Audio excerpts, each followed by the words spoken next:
నిమిత్తాని చ పశ్యామి విపరీతాని కేశవ నచ శ్రేయోనుపశ్యామి హత్యాస్వజన మాహావే. కేశవ, పెక్కు అపశకములు కలుగుచున్నవి.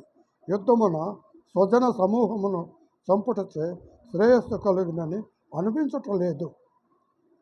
నకాంక్షే విజయం కృష్ణ నచ రాజ్యం సుఖాని చ కిం నో రాజ్యేవ గోవింద కిం భోగైర్జీవితేన. కృష్ణ, నాకు విజయము కానీ రాజ్యము కానీ సుఖములు కానీ అక్కరలేదు. గోవింద, ఈ రాజ్యము వలన కానీ ఈ భోగముల వలన కానీ ఈ జీవితముల వలన కానీ ప్రయోజనమేమి? ఏషామర్దే కాంక్షితం నో రాజ్యం భోగాన్ సుఖాని చ తైమేన్వస్థితా యుద్ధే ప్రాణశ్చక్రాధా ధనాని చ.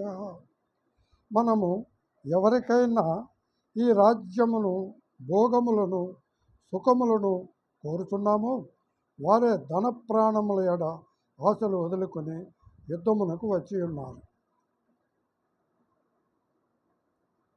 ఆచార్య పితర పుత్రౌత దైవ చ పితామహో మతులాః సృసరాః పౌత్రాః సాల్యాః సంబంధి సప్తధా.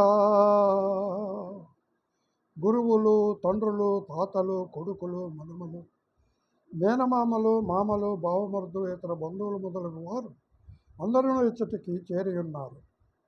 ఏతాన్నహంతు మిచ్చామి జ్ఞతోన్పి మధుసూదన అపి త్రైలోక్యరాజ్యస్య హేతోః కిం ను మహే కృతే. ఓ మధుసూదన, ముల్లోకాధిపత్యముల కొరకైనను నేను ఎవరినీ చంపను. ఇక ఈ భూమండల విషయమై చెప్పనేలా. అట్లా వీరిలో ఎవరైనను నన్ను చంపబూనినను నేను మాత్రము వీరిని చంపను. విహత్యాదాత రాష్ట్రాన్నః కా ప్రీతి స్వజనార్దన పాపమేవ శ్రమే తస్మాన్ హైత్వాతా నాతయానా. ఓ జనార్దన, ఈ దార్త రాష్ట్రాలను చంపి మనము బావుకున్నది ఏమున్నది? ఈ అతతాతలను చంపుట వలన మనకు పాపమే కలుగును.